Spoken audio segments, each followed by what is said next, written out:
in 1814, we took a little trip along with Colonel Jackson. Dude, okay. I can't believe they had that song.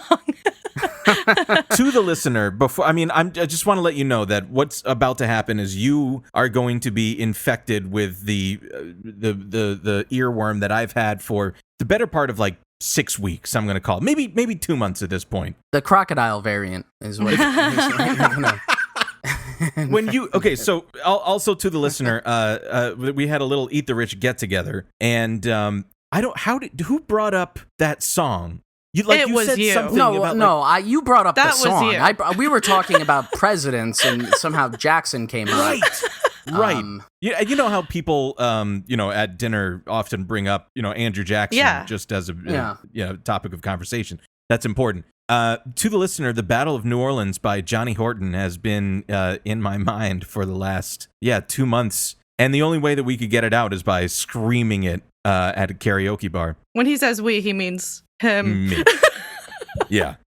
Yes. That was very fun. We're all vaccinated. Yeah. We're all vaccinated. It was, private thing, all that stuff, risk mitigation, et cetera, et cetera. We sprayed grain alcohol in our mouths to disinfect, so that was fine. That's such a nifty little trick. An effective, counter. It's fun. Infection strategy, but do your own research, works. bro. Do your own research. They haven't studied it. I think it's cool. I'm too busy. Did someone do the research for me? I trust Dwight. I mean, listen, if you can blow a fireball with it, I mean, it can't be good. It can't be good for COVID. Is That's what I'm right. saying. Sure. So that was very helpful. I mean, when I say I needed to exorcise it from my mind by screaming it into a microphone, what I really meant was it's stronger than ever in my head. This is going nowhere. Right, you think you got rid of it, but it burns those synapses even deeper into your fucking brain, man. Now it's tied to like a nice memory. It'll never go away. Yeah. It's there forever. Oh, fuck. Yeah. I had a period of like a month where I got just like one line from Spirit in the Sky stuck in my head, and I would just like go around the apartment being like, going up to the Spirit in the sky, and Shane like wanted to kill me. No, because here's the thing. This is what happened. We were listening to it at some point, and in a normal way, as we are wont to do, or certainly I am wont to do, when I'm listening to a particularly well-known song, especially if I'm drunk or something and I'm having a good time, I like to make up my own little lyrics for it, right? Like as you're singing along. And so in the context of that song, when it goes like, going up to the Spirit in the sky, I would just say like, Jesus Christ. Oh yeah, I did start doing that. And so, it was a misnomer. That's not how the song goes, but we were like having fun with it. And then that's what you were singing. And that's why it was like a devastating brain bug, because it was an incorrect lyric. I had to live with it. Which is a whole other... so did I! That's the whole point of the song.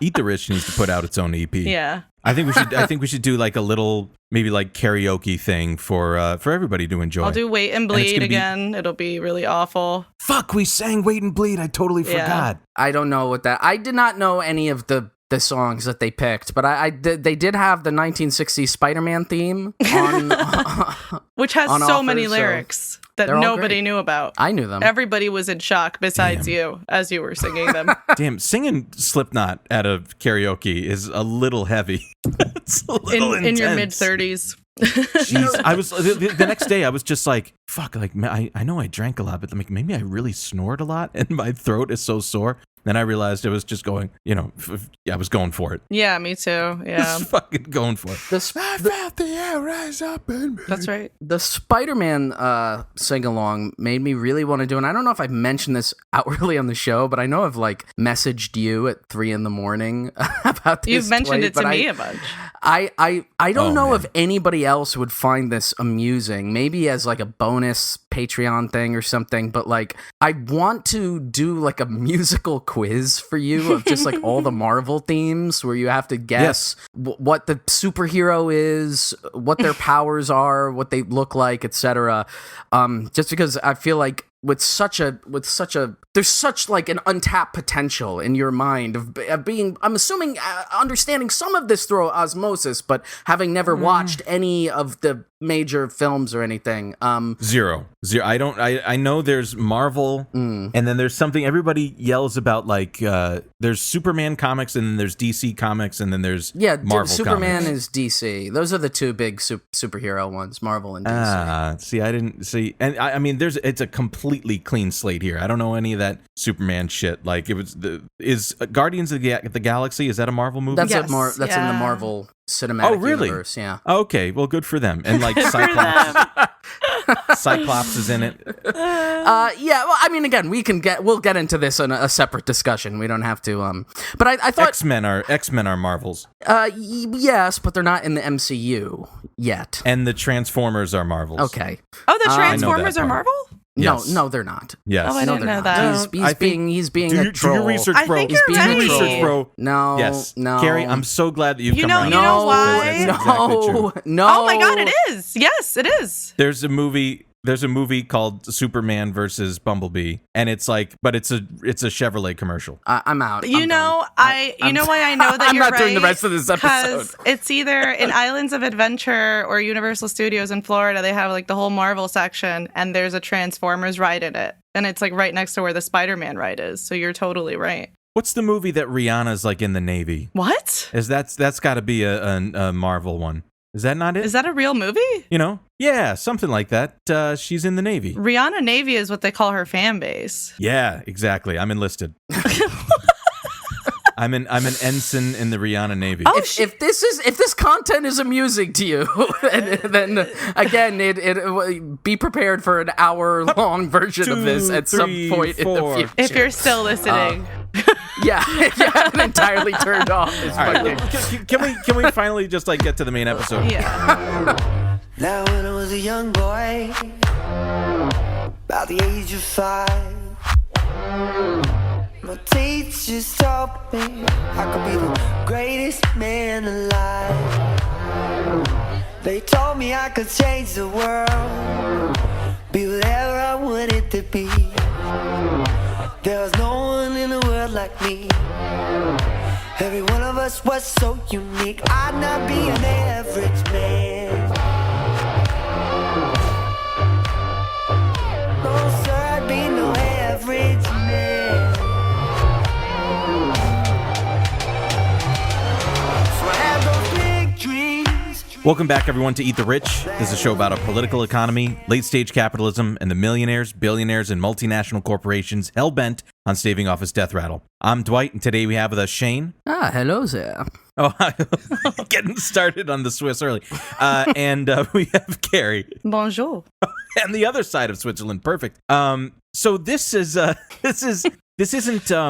We got some a classic Eat the Rich for you today. Because I think, you know, this kind of format of our series of going through a multinational corporation is, I personally think, like increasingly important for us to do. And I think that as we've learned now in our, 2+ years of doing this program, is that a lot of the kind of rosy feelings that we may have about one of these multinational conglomerates is purposeful because of this marketing campaign. And in fact, I mentioned to two people that were of boomer age today that I was doing a program on Nestlé, and they like sang one of the ditties from the 60s, which frankly I didn't even like recognize. And I was just like, that's so fucking crazy and insidious, because that's the whole point of it, right? Is to like engender this kind of like avuncular feeling that like, oh, Nestle is that's the one with the Nestle Crunch bars, and they're good. And sometimes I drink their waters when I'm at a work conference or something. And, it's like these are the kind of like nice feelings that you have about these multinational corporations. That being said, what have we learned about literally every fucking single one of these like Fortune 500 national conglomerates? And I'll just give you a hint. This one does go towards the beginning of the 20th century. So I'll just leave you that to whet your appetite. The little amuse-bouche there. The point being is, Nestle was something that we had on our docket that we wanted to get to. And it's, I think, as we've done in our research, a bit weighty. So buckle up. hold on to yourselves. Get maybe I would suggest some Kleenex or tissues, something like that. Hold on. Maybe some hot chocolate, some Nescafe. Some Nesquik. Some nice chocolate milk from your childhood. Think about Any one of our wonderful family of products. This episode is officially sponsored by Nestlé. So, Nestlé's lawyers, Allegedly if you're listening to this is all legal. No. So, Carrie, why don't I turn it over to you so we can start from the beginning? Sure. What do we got? So, I kind of started my research by subjecting myself to a book, which is a biography of Henri Nestlé, which was uploaded in its entirety to the Nestlé website itself. I strongly don't recommend reading this book, but if you want to, it's available in several languages. It's really mostly like kind of like marketing and mythology kind of horse shit, but reading it with kind of a critical eye gives you an idea of this image that they've built up around themselves, especially in the last couple of decades as like a leader in nutrition and health. Like one of the very first headings in the book is like from Nestlé's infant formula to the world leader in nutrition, health, and wellness. And this sort of link is really, really stressed throughout the book, even though it's, been bullshit since day one in the 1800s. So Henri Nestlé was born Heinrich Nessel in 1814. His father, little name change there. His father was a glazier. He had kind of like inherited this trade from his father. They worked with glass and stuff. And he was the 11th of 14 children, half of which did not make it to adulthood. There's really not a lot of information about his early life. A lot of it is speculation, even in this book or in like other articles that I read about him. But we do know that he ended up completing an apprenticeship to become a pharmacist. And then for, again, just an unknown reason, in the mid to late 1830s, he moved to Switzerland, specifically the French-speaking town of Vevey. And that's why he then changed his name from Heinrich Nessel to Henri Nestlé. While there, he worked on like a bunch of like random shit. He was just always trying to kind of like make a name for himself and develop something that would make him rich, basically. Like oils, bone meal fertilizer, vinegar, liqueurs, white lead, mustard, mineral water, liquid gas, lemonade, cement, just like a bunch of shit. We don't really know why he started working on infant formula, which is, of course, what ended up being like the big breakthrough product. The impression that I got was like that kind of on his mission to make a name for himself and get rich, he had like come across this other guy who was doing this and had developed a process of condensation to produce a formula. And he saw that was like, getting steam. And he was like, I want to do this too. I think I can do this better. And he even said himself, like, there is a quote from him saying, "My invention is not a new discovery, but a correct and rational application of substances long known to be the best for feeding children. The chief ingredients are quality milk, bread, and sugar." And then there's actually another quote the following year. This was in 1869. He said, "It's not enough to make the product. You also have to get it known and approved by doctors and the general public. You have to fight ingrained habits and prejudices, and that's no small thing." So like even back then, he was kind of framing it as this is like really nutritionally and scientifically sound, and I want to like spread this to people. And he always had like a really strong focus on getting this in front of doctors. Keep in mind, he's just like a general chemist. He's not a nutritionist. He has no special expertise in the feeding of children at all. But that connection to doctors is where his wife, Clementine, comes in. It's so crazy, too. I'm sorry, because that's like exactly the pharmaceutical marketing strategies of like, any pharmaceutical company in the later part of the 20th century. And that actually is mentioned then in some like more recent reports that I read from the last 5 years, that kind of insidious marketing is the same thing that pharmaceutical companies do. Like it's mentioned in a way to like criticize it. 100%. But so the bit that I mentioned about his brothers and sisters that died young, I think 4 or 5 of his brothers and sisters were already dead by the time he was born. That's sometimes mentioned as what spurred his interest in infant nutrition, but there's not really any basis for that. It was just probably something they invented as like a marketing thing at some point and then was just kind of like disproved. But this is mentioned in the same context of like he and Clementine never had any children of their own. They later adopted, I think, a friend's or a relative's daughter, but she was already an adult, but they never had any of their own kids. And this book in particular on Nestlé's site really frames it as like Clementine was tormented by not being able to have kids, and she had a really strong like motherly instinct toward the kids that they were like quote unquote saving by making their formula, and that she had like a good mind for business, and she was super involved from the beginning. For a long time, it was just her cousin, and Henri that were doing the company. But, you know, more importantly, apart from this like motherly instinct and her mind for business, she had family connections in medical circles. Her dad was a charity doctor in Germany. And using those connections is how Henri was able to make connections with doctors and eventually also to set up shop in London. So they set up shop in London, they make their warehouse there, and they start like creating this product that he had developed. And again, I'm just like looking at the quotes that I pulled from here, that she felt like she had like adopted these kids as her own. Nestle infant cereal enabled her to sublimate her maternal instincts. The concern for those babies she herself raised on infant cereal seemed to have been a part of an acute need to give expression to a mother's loving care. Her dedication to the infant cereal project bore the hallmarks of an all-embracing mission, going beyond merely helping her husband in his work. And there's a lot of like emotional stuff like this throughout the biography, and in like every biography of him. And even like the real kind of breakthrough moment, which there is a little bit of debate around, is related to like a specific anecdote about one baby. And the debate is like, it's unclear if it's like this little Wanner, it's very fun, little Wanner story that kind of took hold, or if it was like his partner's son. He had a partner named Jason Balthasar Schnetzler. That's a mouthful. Did I say that right? A hell of a name. I said that wrong. He had a partner named Jean Balthasar Schnetzler. And around the time... Thank you. So he had developed his formula in cooperation with this guy Schnetzler, and he had recently become a father like in the late 1860s. He was, Nestle was like an entrepreneur, and he had supposedly a quote unquote strong scientific bent. This is how the book frames it. And then Schnetzler was a scientist with a practical business mind. And they were working on this together. He had his kid. It's unclear if like Schnetzler's kid was the first kid to use the formula, or if this other story is true, which is that one day, like in the late 1860s, Schnetzler told Nestle about a baby that had been born a month premature and couldn't tolerate drinking breast milk or any other kind of conventional substitute. Like basically the existing substitutes just didn't seem to work for this baby. What a curiosity. Baby was vomiting for 2 weeks. He was so weak. Everybody was like, well, I guess the baby's dead. But then Schnetzler went...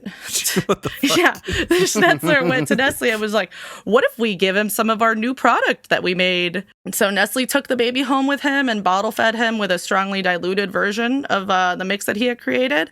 And it saved the baby's life. In a few days, the baby was totally fine. And a few months later, Nestle was calling him Little Wanner and kind of like telling the story. And that baby's name? Albert Einstein. I could not find a source that... I'm sorry. What is Little Wanner? What does Little Wanner mean? Because I know you know a little German, Shade. What does Wanner mean in German? Is Wanner not the Vanna. name? It's W-A-N. Is it not like... I don't think so. I think it's like a nickname. How do you spell it? W-A-N-N-E-R. Maybe it's his name. Maybe that was his first name. Little Vanna. Vanna. Oh, look at this little baby. Look at Vanna. Oh, are you not feeling well? I think it's that must be his name. Yeah. Anyway, the only place where I could like find the story. Oh, here we go. An occupational name for a winnower, someone who used a winnowing basket or fan to separate grain from chaff. Interesting. So I guess they put that baby right to fucking work. Right to work. Yeah, well, as get to work, baby. They saved his life, so you better get going on that company dime there, buddy. And that was the first child slave that Nestle ever had. So anyway, this little story, whether it's true or not, I'm not saying it's not true. I'm just saying it doesn't really seem true. Supposedly this story then like spread like wildfire among local mothers, midwives, and doctors in Vevey. And the sales of the infant cereal just like skyrocketed with barely any advertising because of that. People were calling it a miracle. It maybe was not a miracle, but either way, the infant cereal was just kind of like basking in the glow of being considered like a miracle product at that point. And I didn't get into it. I mean, the book is like really long, but like one thing that is like mentioned a lot here, and again, it's unclear if this is true. There's like a lot of stuff about how mothers in Europe, because obviously that's where they were initially marketing this, like that breastfeeding had become unfashionable, or that like some mothers couldn't do it because they were working. But that's like the same line of reasoning that they've used throughout their marketing, which like for sure, like when they were saying it about other countries, then, you know, like in the 1970s and 80s, et cetera, like it was just complete bullshit. I could not find the real statistics for back then, but like, I mean, like today, like the maximum amount of kids that can't be breastfed is like estimated by people who aren't selling baby formula as like 5%. It's probably closer to like 1%. But again, this book says that back then, like it was like really falling out of fashion. There were like problems with wet nurses. Like a lot of mothers supposedly use them. And there was like issues with that. And people really wanted like a supplementary product to be able to give to their kids. How true that is, again, unclear. My instinct is to say it's kind of bullshit because it's been bullshit every other time they said it. But I didn't want to pay $150 for the book about breastfeeding in the 1800s. So I don't know for sure. I mean, I think it's fair to say that, like, you know, aside from whatever actual benefits it has, right? Like all commodities create their own market eventually, right? They're always put forward as like this is something that is like necessary, but in reality, it creates that market then through a marketing strategy, and it, you know, it becomes a proponent of that. And this is like also, you know, the beginning of the leap of industrial capitalism in Europe, and so, you know, it's the beginning of the proliferation of a lot of these ideas, some of which have scientific basis, others which just became sort of like culturally determined artifacts by like marketing and stuff. So so the book then says that the reaction to the Little Wanner story itself like speaks volumes to the lack of suitable foods and effective medicines for the diseases of infancy back then. And that, you know, then the infant cereal was kind of like filling a gap that already existed. But I do think it's more like what you were saying, like it was like creating its own market. And I mean, all the connections that he had to doctors and the way that it was aggressively marketed to mothers and doctors directly really, really speaks to that. But it's supposedly, according to this book, because of this story and the reaction to it, that then doctors finally started testing the cereal themselves and gave it their seal of approval, which is kind of weird that it says that, because then there's other parts of the book where they specifically mention that Nestle had trouble getting doctors to sign on to stuff. And I'll get into that a little bit more in a second, because there is some weird, shady stuff there as well. But in terms of that, that really like cemented the product locally. They needed to think about broader marketing then, right? The main product features that they focused on were like, this is a full meal, it's quick and easy to prepare, and it's scientific. Like it's based in science, it's scientifically manufactured through like a new process that I perfected. Doctors love it, scientists love it, etc. And this is actually like the same shit that they're still saying to this day about this baby formula, just in like a slightly different flavor, right? And, you know, these were like supposedly objectives he had pursued when he developed the cereal.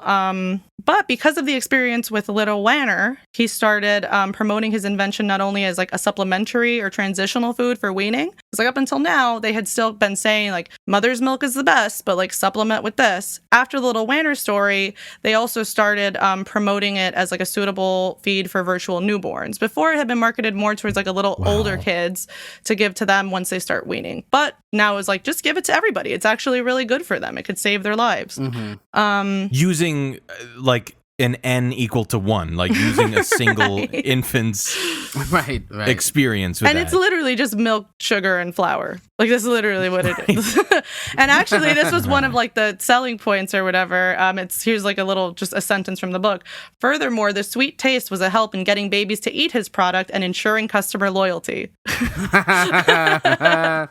There it is, baby. So, you know, it's hook 'em young. In conjunction with that, it says, you know, it was some time before Nestle realized that his customers saw his product as like kind of a medicine in addition to a food, and not just a medicine, but like as a way to like generally increase children's chances of survival.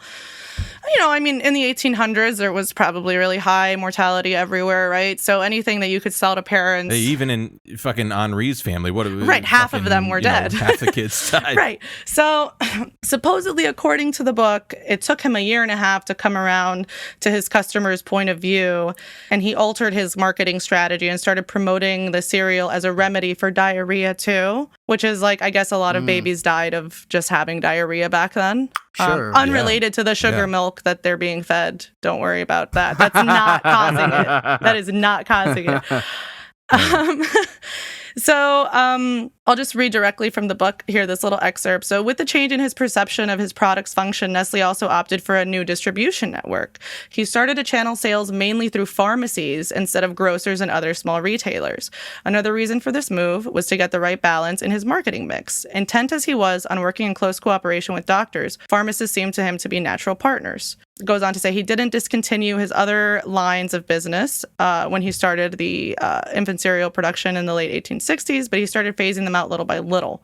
From the very beginning, he marketed a special iron-enriched tonic version of the product for anemics. Also, another thing is, if you look at ads from this period, it was marketed for kids, but it was also marketed for like elderly and anemic people. I forgot to mention that. So he thought this was great. But the product itself was not very successful. It was more of a medicinal product, and so it was subject to whatever like minor legal restrictions they had back then. And he didn't really have like a good marketing strategy for it. He only kept that product until 1872, by which time he had come to realize that his efforts were getting nowhere. He henceforth concentrated on a single product, infant cereal. Expansion of the product range only came under Nestlé's successors, with the start of condensed milk production in 1878 and the sale of chocolate in 1904. So, I mean, that was like very briefly, like that was like a very brief note about how he couldn't get support for that product, but it does kind of speak to like once he tried to really make that move to like a really medicinal product, he really couldn't do it because he didn't have the scientific backing to. He didn't have the experience. It just was not something that he should have even been trying, right? But that brings me to then the different ways that he tried to kind of like build his brand and to get that kind of credibility. One thing that stood out to me in the book was he found a French chemist named J.A. Barral who was willing to put his stamp, a seal of approval, on the tins of the product. And there's like a bunch of pictures in the book of like the little stamp, because the problem was that other infant cereals had like names of like widely renowned chemists or pharmacists or doctors on the tins. And Nestlé was not known to like be a scientist or anything. You know, he was a guy who like a few years before was like working on making mustard or whatever. It didn't really mean anything. So his name was not known outside of Vevey, obviously, and back then just being a chemist didn't really mean anything. So he got this guy J.A. Barral to put it was a French chemist, to put his stamp on it. But then I was like, who is J.A. Barral? Because it didn't say anything. It's only like one throwaway paragraph in the book that then says like, you know, communications with Barral's son, and ended up breaking down after the Franco-Prussian War, and they ended up taking his seal off. So I was like, well, who was this guy? He was like a chemist, but he focused on agriculture. Like he had nothing to do with children's nutrition. Like there was no reason to think that this guy's name meant anything in children's nutrition. His name was just known. So for him, it was a way, again, to just like get a sense of credibility for his product, the same way that he had used connections, you know, of his wife's family to connect with doctors in Germany. Apart from that, Nestlé really wanted to be taken seriously as like an expert in science and nutrition. And again, after he realized he needed to expand outside of Vevey, where he was known, one tactic that he used was like kind of writing these scientific letters and papers and sending them directly to doctors, to dealers who could carry his formula, to midwives. Wait, so he's just like writing the scientific papers? He's just writing shit, dude. He is... I love it. It says, Nestlé's promotional copy was no different from that of patent medicine manufacturers in its headings, manufacturer details, and applications, but he included none of the customary testimonials, thank you letters, or detailed self-presentations. He was only interested in demonstrating the superiority of his product on the basis of its properties. So he really like framed it as like this scientific thing. And in addition to the people I said he was sending it to, like the professionals, he also got access to birth lists. It doesn't say how he got access to birth lists, but he sent these to new mothers as well. No. And again, really? And we'll go back to this. Literally like direct marketing, like mail marketing. Right. Yeah. Just sending like an ad to like a new mother that's like, your baby's going to die if you don't use this, which is like the same kind of tactics, and actually that they expanded on later on, but it's the same kind of shit that they've been doing for over 100 years now, and they just get away with it. And he said the direct mail thing was really successful. It allowed him to reach a large number of mothers who could then get rid of their wet nurses and just rely only on his infant cereal. And then later on, in 1868, he started authoring articles on infant nutrition, writing in a sober and objective style. He contrasted the countless problems of infant nutrition with the advantages and successes of his infant cereal. He got some of this stuff published in journals and newspapers. I don't know what the Frankfurter Familienblätter is, but he got something published there. What the fuck? Everything was like done in a really authoritative way. And he like really wanted to be careful to not have it be like sensational, which is kind of weird that the book framed it this way, because there were also like these weird like sensational kind of ads.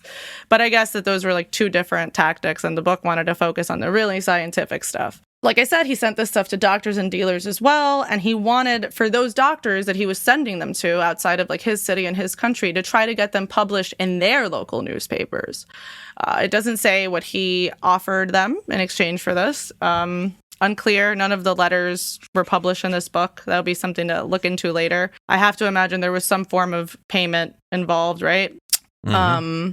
He considered it to be like a more serious tone as opposed to quote unquote brash advertising, when really what it sounds like, it's more just like an underhanded way of advertising this in, word of mouth was also a big one. And he and his wife wrote hundreds of personal letters to like sales outlets and mothers. And again, he really, really, really wanted the support of the medical profession, but he was unable to get it in some cases. It says like the first time that he like sent something to a doctor, they like didn't even respond, but he continued doing it. He wrote a specifically scientific paper, Memorial on the Nutrition of Infants, on the nutritional requirements of young infants. Again, he does not know shit about infant nutrition. He's literally just writing this. The book says it provided an objective account of infant nutrition in general. Very objective. Yeah, extremely objective in the sense that he is influenced by nothing. So this was eventually published in multiple languages, and he would send copies of this brochure accompanied by a handwritten letter and free samples to countless doctors and midwives. It was so effective that other food manufacturers copied it, often in great detail as an advertising tool.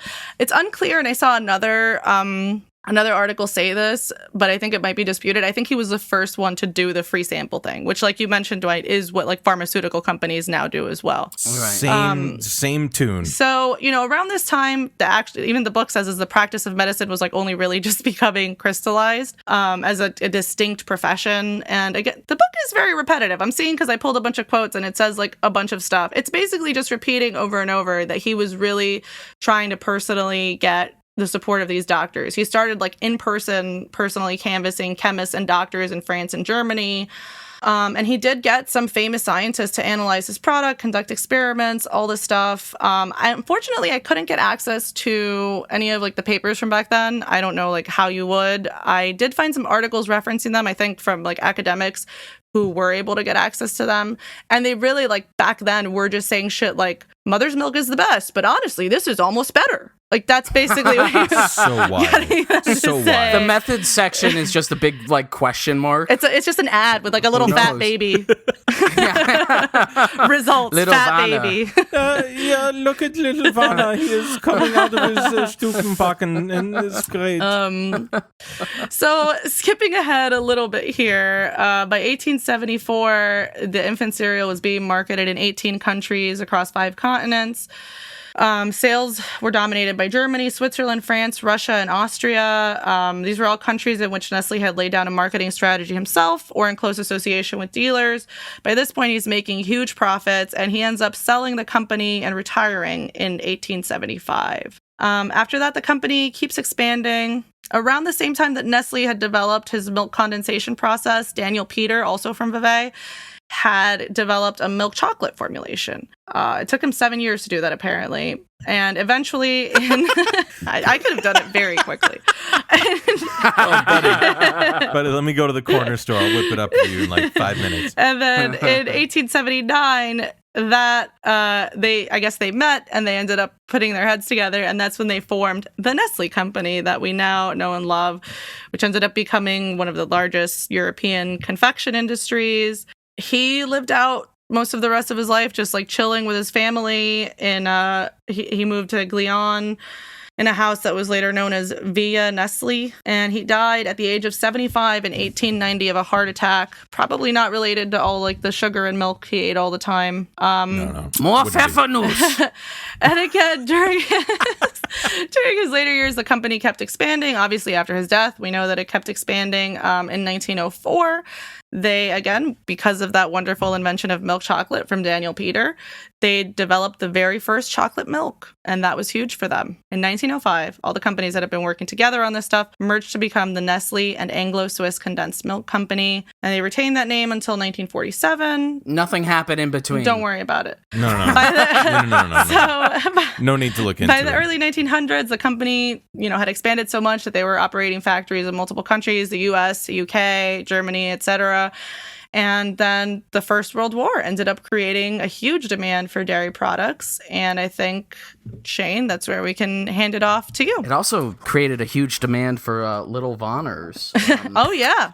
Strong little Vonners. Lots of them were needed. I got to say, before you start, to me, a lot of echoes of like John Harvey Kellogg. Oh, yeah. Sure. Yeah. Sure. Like a kind of like weird, quixotic sort of journey to just make a name out of nothing. Yeah.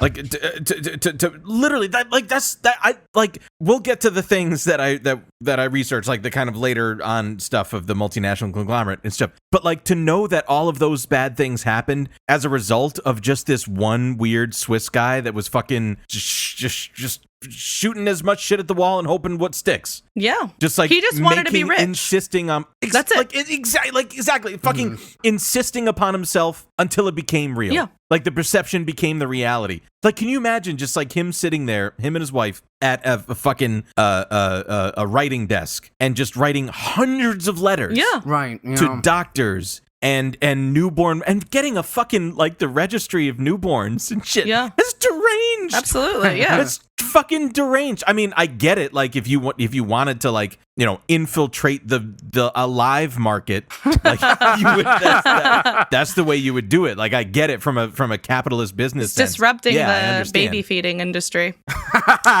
Literally. Literally. But it's just so crazy that's like, again, like out of nothing. Just out of sheer will to insist upon himself. Right. That's what happened. And again, having used like a process that somebody else made and an idea that somebody else had. Like it wasn't even like he was like gifted in chemistry either. Mm-hmm. Nope. Yeah. Just going for it. Just going for it. Man. Anyway, that's the episode. Follow your dreams. Yeah, so let's talk about Nestle and the World Wars, which is always a fun thing to look into in the show. I mean, it's like an ongoing joke, right? Like, for us, you go to any of these companies' histories and you look at this particular period. There's some funny stuff on their website because they have a timeline on Nestle's website, and it's like broken up into little segments, and there are a few discrete segments in the early 20th century that are very interesting and brief for what they include and what they do not include. But the main headline here is that like when the First World War breaks out, as Carrie, as you had mentioned, at this point they're kind of an international seller across most of Europe and even into the Ottoman Empire. And there was a pretty interesting academic article I read specifically about their like whole marketing process. I'm not going to get into it a lot here, but the argument was that when they started marketing in the Ottoman Empire, they had to like adapt some of their messaging and some of their stuff to like a different cultural context, and that sort of created then the strategy that they would take globally, right? Like how can we take the same core message and shift it around? But, as you had mentioned as well, a lot of the companies that they were doing business in at that time were about to go all kill each other in like a mad suicidal gambit, which is then what happened. And would you believe it or not, this created an increased demand for Nestlé products. And Nestlé was able to secure a lot of lucrative government contracts for all the various belligerent sides too, right? Like selling to both sides of a variety of different products. One of the main ones was condensed milk, which you had just brought up. They had gotten more into over time. And obviously that's sort of like a bit of soldier rationing, right? Like something that you would distribute then to the armies. But also, interestingly, from that same piece that I read about their marketing stuff in the Ottoman Empire, it has some like data here. And I was going to send this to you, Dwight, because I feel like you would love this. This is just like their sales record from like 1890 to 1915. No. Of like across like a variety of, different countries and different areas of the world that they were selling to. And interestingly, in 1914 alone, they doubled the sale of Farine Lactée, which is the baby formula, like core thing, in both France and Austria, who are, again, obviously on opposite sides of the conflict. So they sort of had, a hand in every element here. By the way, I looked it up too, Farine Lactée, because I kept seeing that come up. And apparently in French, I think that just means milky flour. Yeah, isn't farina is like a flour? Yeah, or something farina like that, in Spanish is flour. Yeah. So anyway, that was the name of their product. And so they were doing quite well. And there's, the more, I guess, insensitive stuff and the stuff that initially made us think about maybe doing this part of their history really comes up later when we get into the Second World War in a way that you could probably already foresee.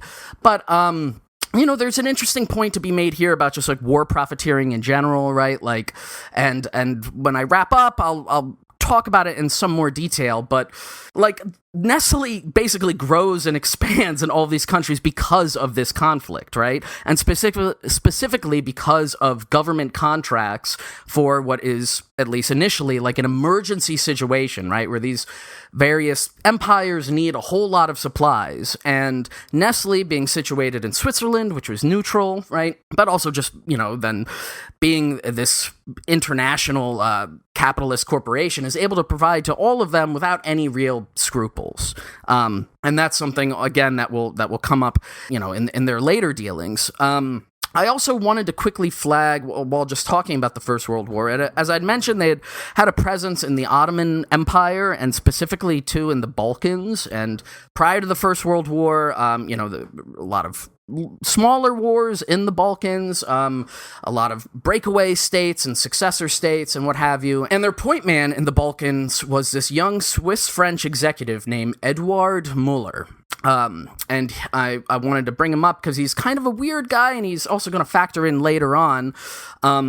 But he was sort of their point man, and he was doing sales in a bunch of different companies. In a bunch of different countries on behalf of Nestlé, in the Balkans and more generally internationally. But he was also there during the First World War, and there's like some weird stuff in his bio of like he was in the Greek city of Thessalonica and it got attacked. There was like an early morning bomb raid, so he like leapt out of his hotel in his pajamas straight into a boat, and like nice. They like went out to shore with like the other like Nestlé guys or the other businessmen he was with, and they like watched the attack and then afterwards went back to shore so they could like resume doing business. What the fuck? Christ. He also became a delegate of the Swiss Red Cross. And this gave him certain diplomatic access, which then he exchanged for favors, and it's a little unclear what that means, whether these were business or personal favors. But basically, he used his position in the Swiss Red Cross during the conflict in order to, probably conduct business on behalf of Nestlé, and it was so, like, prolific or weird that apparently he was like up for like a court martial, and it was unclear like which country or which army was doing this to him, but they were trying to demonstrate that whether or not he was a spy for the opposing power, and of course he wasn't. He was just a spy for Nestlé. So then, all good things must come to an end. The First World War ends, and this immediately presents two major problems for Nestlé. Number one, the loss of all those big, juicy government contracts, right? Like, all those armies get disbanded. It just so happens a number of the belligerents in that war, like, just collapse and go through a series of revolutions and civil wars and what have you. And so... Bad for business. Exactly. The contracts for, 1 million tins of, like, fake milky flour, are not exactly there anymore.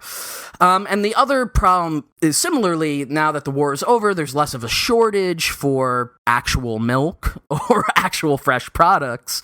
And so Nestlé's forced to adapt. Interestingly, again, the first part of that problem was solved in part, again, by this guy, Muller, who was always an entrepreneurial spirit, and he happened to be in Egypt, and he was able to offload a whole bunch of Nestlé stock to British colonial troops who are now kind of permanently stationed in Egypt and then in the rest of the Middle East. And here's a weird little anecdote about that. In 1918, Edouard used his intelligence to gather information about the stern and serious quartermaster who was a colonel. He learned from a bartender that the colonel collected scarabs and was quite a specialist in that field. So Edouard bought several cheap scarabs and added to them an old and expensive one. When Edouard showed the scarabs wrapped in a cloth to the bartender, the colonel glanced over and, of course, got involved in the conversation with Edouard. Edouard sold the entire lot of sweetened condensed milk with coffee flavor to the colonel, who of course likely gained a rare scarab. End quote. And I believe that scarabs, that anecdote, the dung beetle, that anecdote is like supposed to demonstrate this guy's like business acumen. Like he came up with the idea to get a bunch of old bugs and use that as an in to offload this product that they had. But regardless of that stale, like I said, there were a number of problems for Nestlé after the First World War. Their shares collapsed to half their value by 1921. And so that forced them to pivot stronger into new products as well as to up production of other ones. And this is primarily when they start investing heavily in chocolate and creating most like different varieties of candies and things. And so that becomes then their booming model throughout the 20s. Now, skipping ahead here, in 1937, the CEO of Nestle, Louis Dapples, or Dapples, dies. I like Louis Dapples, so let's call it Louis Dapples. And the board appoints as their new chief executive officer none other than this guy, Edouard Muller. And so Muller then spends his first few years as CEO traveling around the globe on a series of trips that appeared to have mixed business with pleasure. Now, again, note the date here. This is 1937. And so the first thing that Muller does is he goes on a tour of U.S. factories, because at this point, Nestle has acquired a bunch of them in the Northeast and across the Midwest. His first stop there is at the New York Waldorf Astoria, which I just find interesting because obviously a few years later, our friend Torquild Cap Reiber would host his Fall of France party for his Nazi friends at the Waldorf Astoria. And we talked about that on episode 62 on Texaco. Not making a direct connection there. Obviously, it's just a big fancy hotel. It's where like rich businessmen are going to go when they travel to America or to New York. But he basically tours around. He goes all across Central and South America. He goes to Cuba, Panama, Haiti, Jamaica, all with the interest of sort of setting up or securing Nestle's business interests there. And eventually he comes back to Europe and he starts to tour German factories. And this is in late 1938.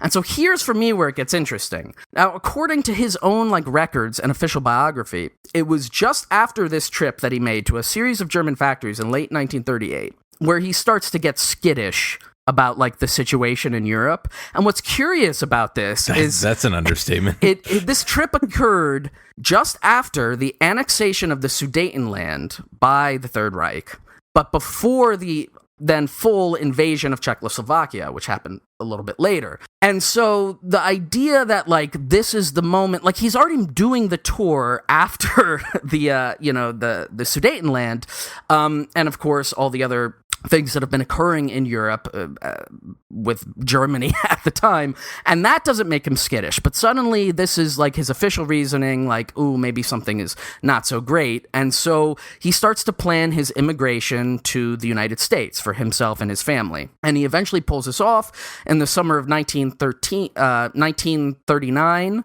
right before the outbreak of the Second World War.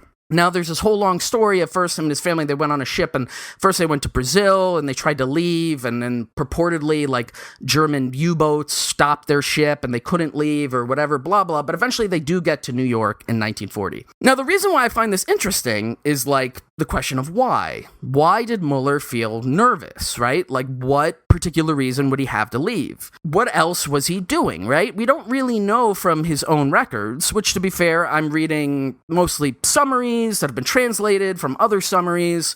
So I may be missing some of the pieces here, and if there's anyone out there who's like a real Edward Mueller head and wants to like fact check me on this or has additional details, by all means do so.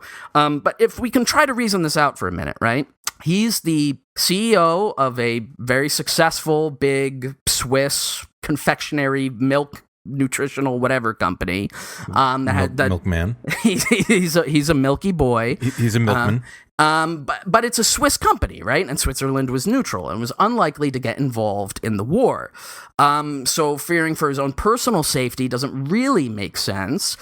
You could maybe argue, well, he was in a lot of kind of close combat situations in the First World War, and maybe that makes him a little nervous about the prospect of another war breaking out, whatever. Maybe he's worried that, like, something is going to eventually, like, the war will lead to a situation where his family is in harm's way, or they'll limit their travel, they won't have an option to leave later. Again, we can only speculate to it. But as CEO of this company, does he suspend business in Europe? Does he suspend business in Nazi Germany? Does he say we need to, like, focus our energies, we need to move? No, he just personally leaves. Now, again, at this point, we're entering the actual time frame of the Second World War, and so here I want to quickly look at the Nestlé's official timeline, like I mentioned it. And if you go to their website and you go to the Nestlé company history, one of the tabs on their timeline is 1942 to 1945, and it's got a little summary of the highlights there, and the name of the summary is Riding Out the Storm. And it says, the outbreak of World War II in 1939 affects virtually every market. But Nestlé and Anglo-Swiss continues to operate in difficult circumstances, supplying both civilians and armed forces.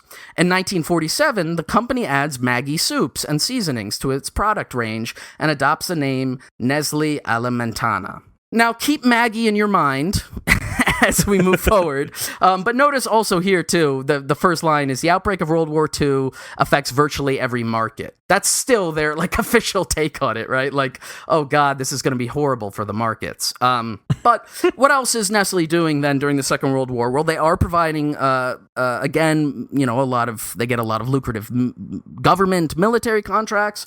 In particular, in 1943, they develop Nescafé, their own version of instant coffee, which then sort of becomes a staple for the U.S. military.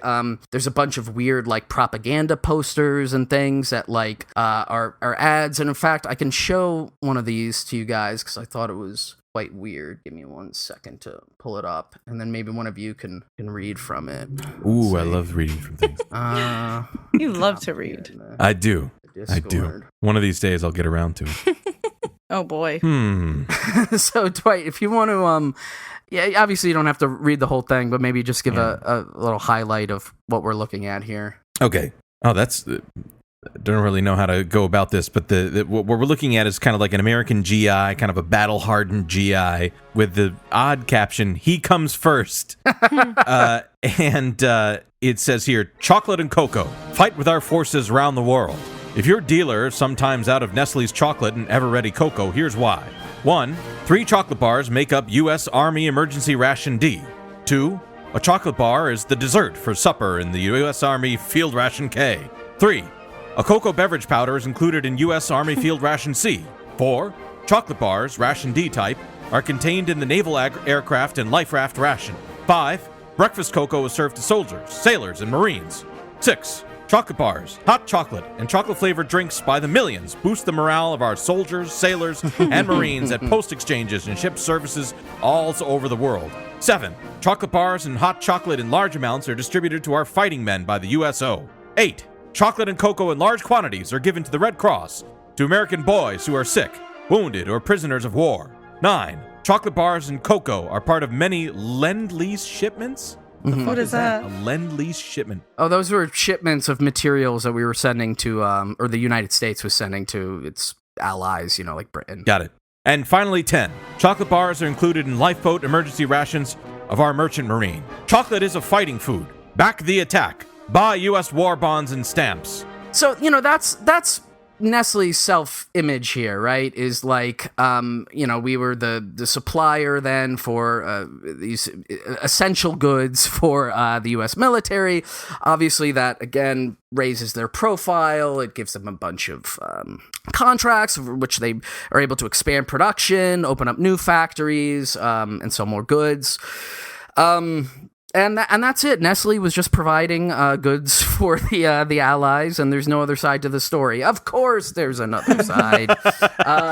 And so I'm going to open this up by reading a little bit from this one article I found from 97 from Salon called World War II Brought to You by Nestle's Candy by Jonathan Broder. The next time you're hungry for a Nestle's Crunch or a box of Quick, consider this. In 1933, the same year that Adolf Hitler rose to power in Germany, the food giant was helping to finance the creation of a Nazi party in its native Switzerland. It was a political investment that paid off handsomely.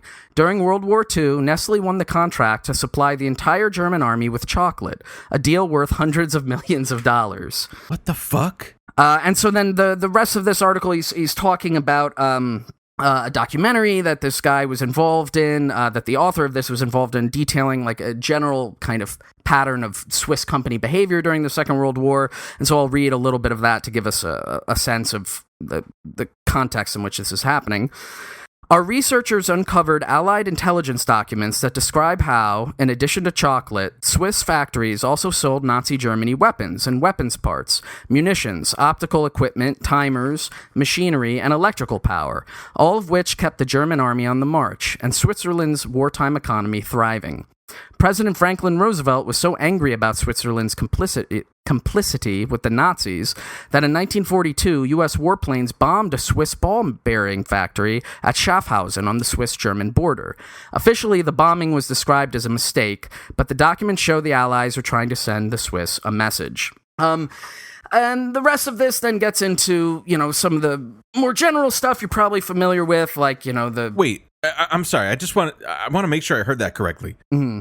In Schaffhausen is on the border of Switzerland and Germany. Yes. And the Americans bombed it. Yes. Saying like, oh, this was an accident. We didn't mean to bomb neutral Switzerland, but they knew that they were providing the Germans with ball bearings, so they were just like, oh, that was an accident, but also it was obviously painting a fucking message like, dude, cut the shit. Right. And one of the points that the article gets into is that even at that moment, the Swiss government and Swiss companies didn't stop doing business.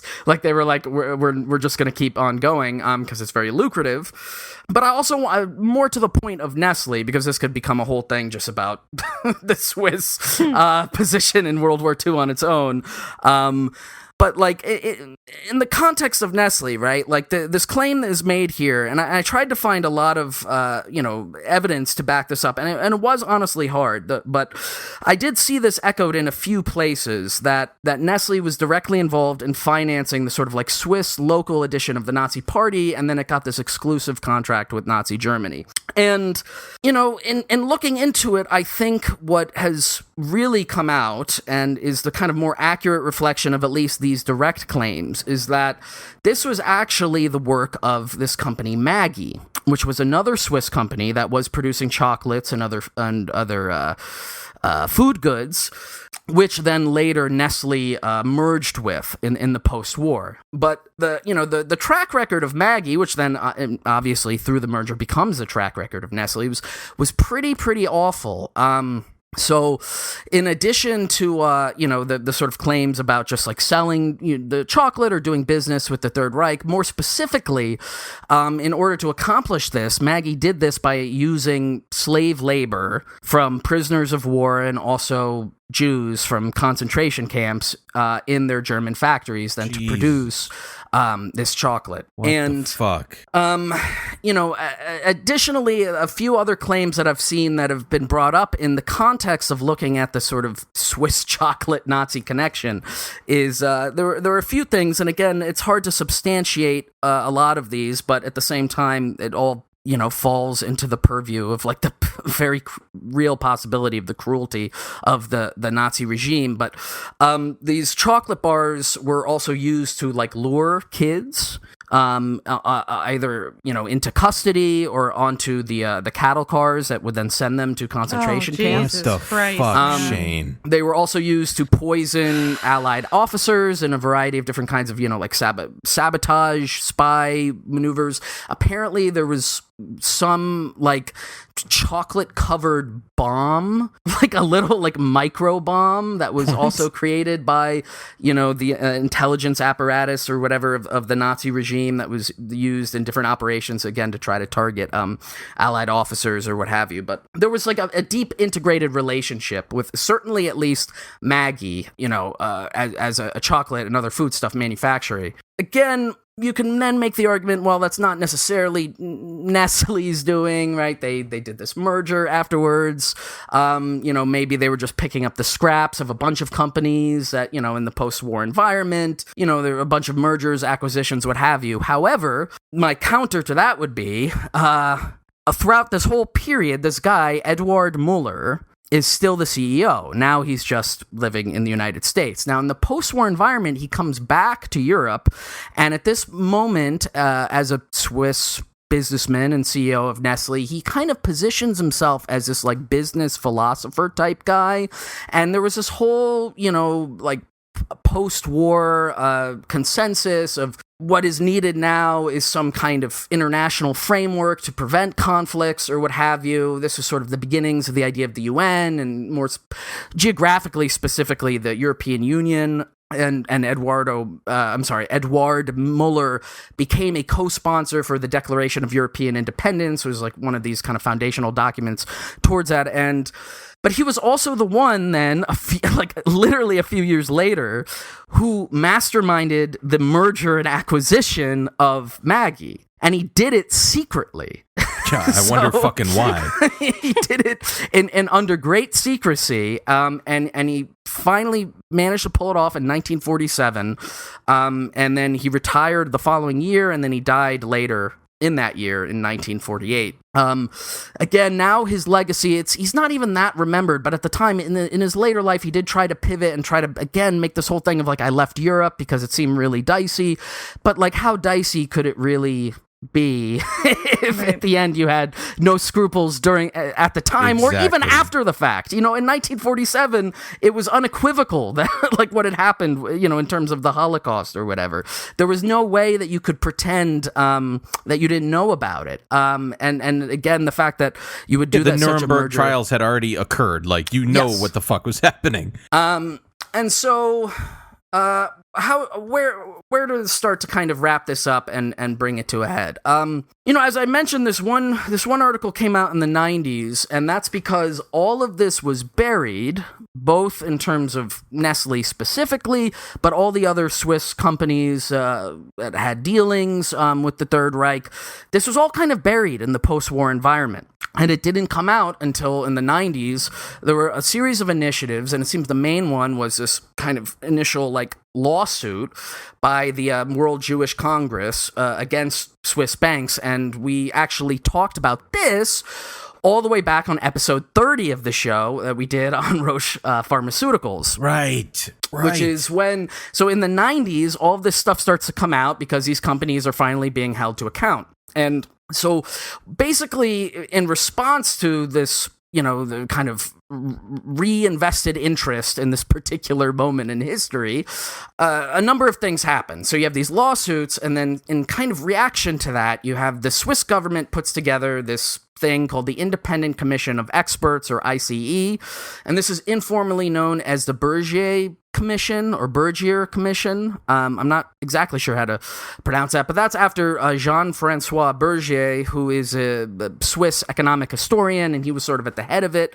And And they spent a number of years kind of pouring through these internal documents and basically bringing this stuff to the light of day and establishing what the connections between Swiss businesses as a whole and then specific Swiss businesses and the Third Reich was. And so to detail some of the information that came out, here is a BBC article from August of 2001, which also shows you like how long it took for, this process to go, it took multiple years for them to uncover all of this. But this article is called "Swiss Come Clean on Nazi Dealings." Swiss industry had close and lucrative ties with Nazi Germany during World War II, counting the leader of the Third Reich himself as a customer, a new report has revealed. The country's art dealers took and seized art from neighboring Germany and did business with both Adolf Hitler and his right-hand man, Hermann Goering, the report says. Mm-hmm. Meanwhile, businesses were making use of slave labor, mostly imported by the Nazis from Eastern Europe in their German subsidiary companies. The research was carried out by an independent commission led by Swiss historian Jean-François Bergier, mandated by Parliament to shed light on the country's past. Swiss auction houses and dealers were found to have played key roles in the transfer of pieces of art to Hitler's Führer Museum in Linz, Austria, which acquired 168 artworks through Swiss dealers. Goering also obtained dozens of pieces in his 2,000-strong collection through Switzerland, the report says. While the art dealers were supplying pictures, electricity was flowing from Switzerland into Germany, considered to be one of the most important services rendered by the Alpine state to the Third Reich. The Germans were also allowed to use the Swiss rail network, enabling the transit of large quantities of German coal to Italy and Italian workers to Germany. The report says that companies like AIAG and BBC, which supplied basic materials, as well as food giant Nestlé, were aware that forced labor was being used in their German subsidiaries. Quote, as a rule, they were not worried or uneasy about the situation, and as long as production was maintained, they had no thoughts of intervening in the management or personnel policy of their subsidiaries, says the report. It added these companies benefited as a result of the Nazis' territorial expansion. Quote, integration into an economic area that was expanding in the wake of an advancing Wehrmacht seemed to offer limitless potential for growth, end quote. So again, there are a lot of companies doing this, Nestlé among them. And really quick, before I center us back to Nestlé, I do want to point out a few other highlights from the Bergier Commission about the Swiss government's kind of attitude during the Second World War, because I think then that also speaks to the companies that were operating there, like how they carried out their policies and what have you. German race laws were implicitly endorsed by the Swiss government. In 1938, the Swiss asked the German government to stamp a J in the passports of all German Jews in order that they could be treated differently from other German passport holders. In 1942, the Swiss officials closed their borders and refused to admit Jewish children among children brought to Switzerland for holidays. Anti-Semitic attitudes held by Swiss authorities contributed to such decisions. And then, the list goes on. And the main perpetrator here of this particular commission is also, the banking network. And again, that could possibly be its own episode. So I won't go too much into detail that. But, essentially as a neutral state or, a nominally neutral state, they essentially were the financial holders of a lot of the Nazi wealth that was stolen through just barbaric conquest and murder. And a lot of those companies were then beneficiaries of that, Nestlé, and then their subsidiary later, Maggie included. Now, the last kind of little bit I want to get to with this is at the same time that this commission is happening, there's a separate commission happening, a sort of another independent investigative group called the Independent Committee of Eminent Persons, or ICEP, which was also set up in 1996. This group took as its focus the investigation of money lying dormant in accounts since the Second World War still held in Switzerland, right? Meaning both, again, sort of, it could be confiscated money that then was hold over there, or sort of troves of Nazi gold that were stolen from various different places, what have you. Now, this commission was comprised of 3 reps from the Swiss Bankers Association and then 3 appointed by international Jewish organizations. It came to be known informally from the name of who was put in charge, similar to the Bergier Commission, but in this case, it was Paul Volcker.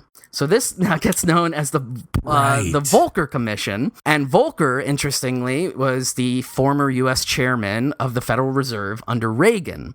So he's in charge now of assessing this. And so now I want to jump to another article from 1997 from Time by Adam Zagarin. And we'll start to see some of the threads get pulled back together here. So, quote, "In the heady world of international business, so many interests seem to overlap. Paul Volcker, a former chairman of the Federal Reserve who serves on a variety of high-powered boards, is a paid director of Nestlé, Switzerland's largest company." What the fuck? Nothing odd there, except that other Nestlé directors include the bosses of Switzerland's 3 largest banks, and these are among the banks Volcker is charged with investigating as head of a committee of eminent persons looking into Switzerland's role during World War II. Why are questions about Volcker's Nestlé position being raised now?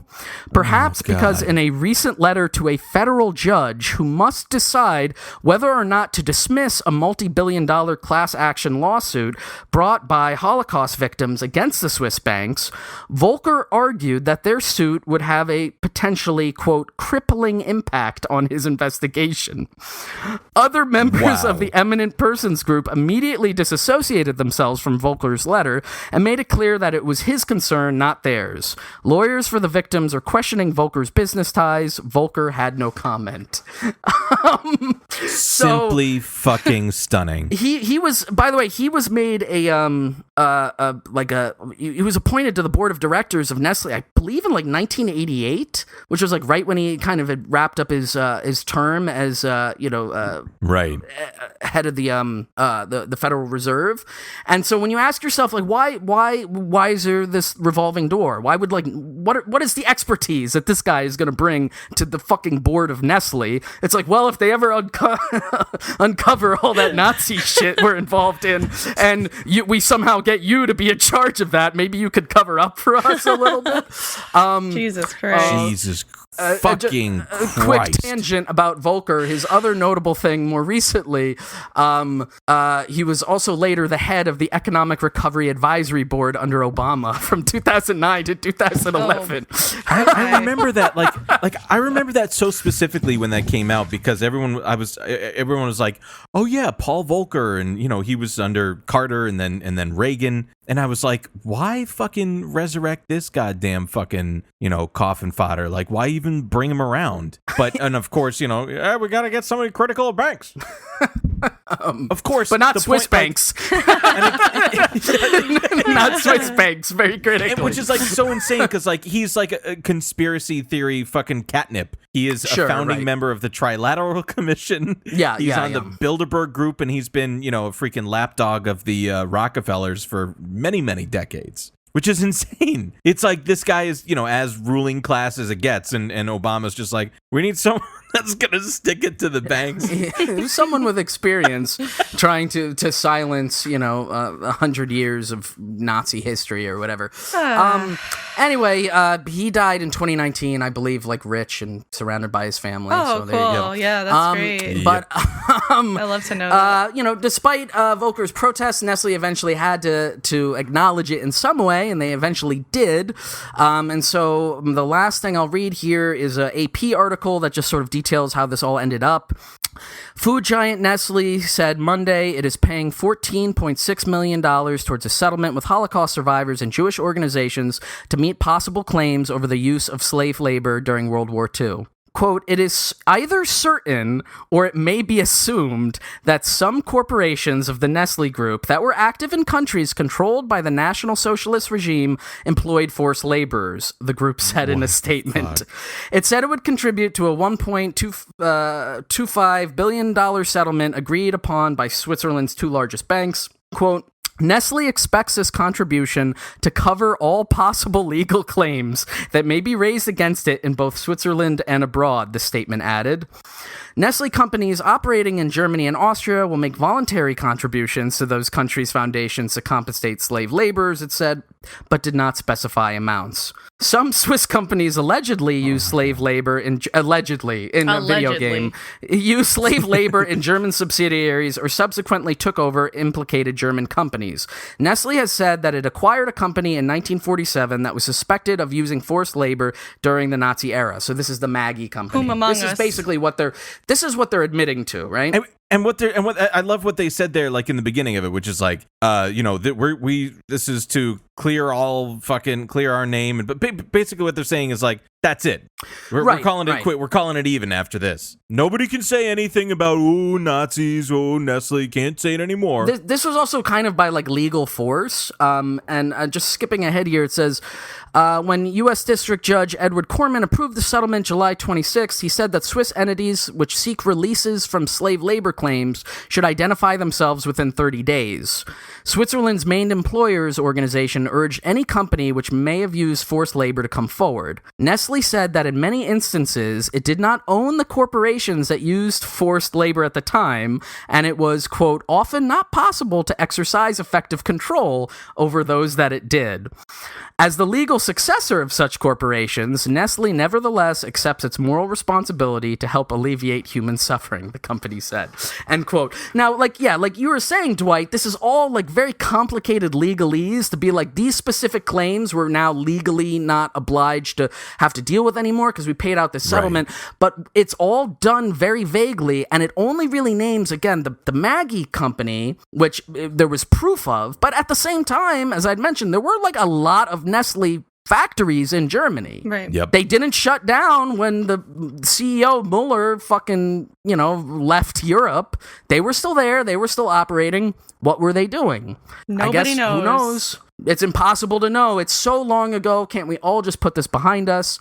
Would you like some free baby formula? Exactly. And so he wanted his cake and ate it too. To just wrap up this section and maybe our kind of first bit on Nestle as a whole, right? Like, there's 2 points I want to make. First, to return to the idea of war profiteering, right? Like, even prior to, it's very dubious and morally reprehensible and just fucking evil relationship to the Third Reich and the Holocaust, right? Like, even like before that, just the fact that it made its money essentially as a war supplier is very curious and interesting from the fact that, like, at the end of the day, politics aside, right, whatever sells, we're good. And when it comes to war profiteering, what we typically think of are like armaments companies, maybe like chemical companies, pharmaceuticals, like we talked about with Roche, right, when we brought up their involvement with the Nazis.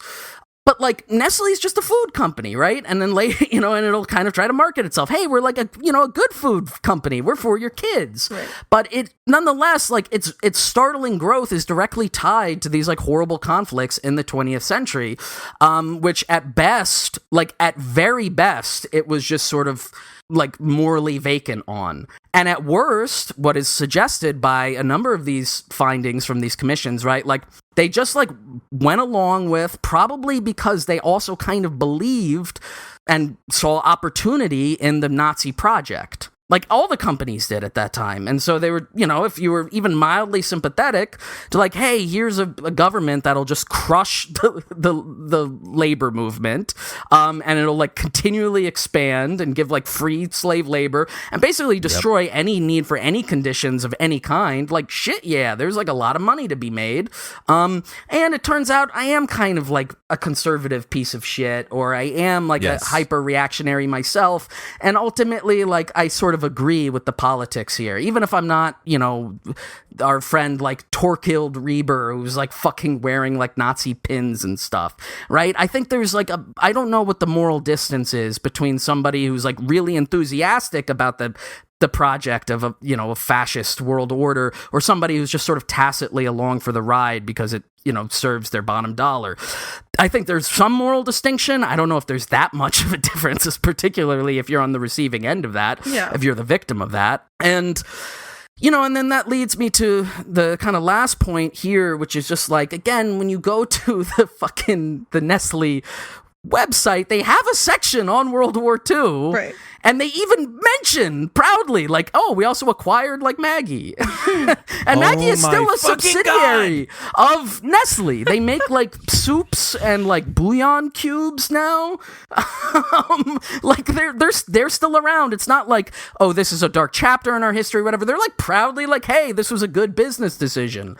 By the guy who came up with the Beetle idea. Remember him? He was a genius. But then also this turn and this deliberate, like, washing, we've talked about this in a million different ways, how the rich do it or how these companies do it, this sort of, like, personal whitewashing, where you, like, I'm actually, like, a smart philosopher guy. I'm a cool political guy. I'm a liberal. I'm for an international order or whatever.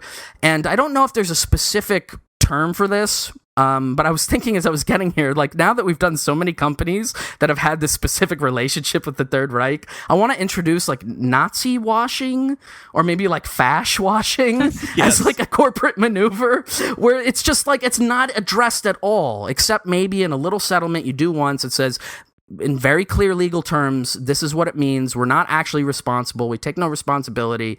And ultimately, we'd probably just do it again. Yeah. I mean, absolutely. Given the same circumstances, why not? I mean, literally, in terms of, like, slave labor, right? As we'll find out, right? As we'll come to eventually. It wasn't like, well, we learned our lesson. Right. Turns out Nazism is pretty bad. We shouldn't use slave labor to produce fucking fake chocolate flour milk. Down the line, they're still at it, baby. Still going strong. Jesus fucking Christ. And we'll hear all about that and more.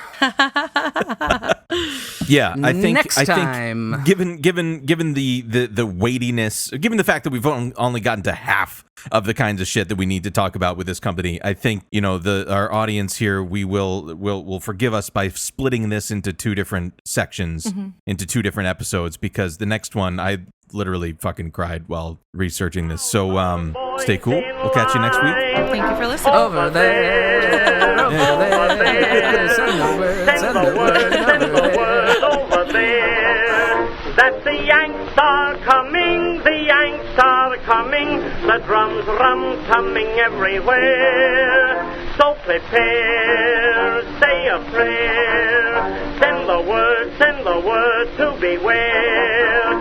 We'll be over, we're coming over, and we won't come back till it's over there, over there.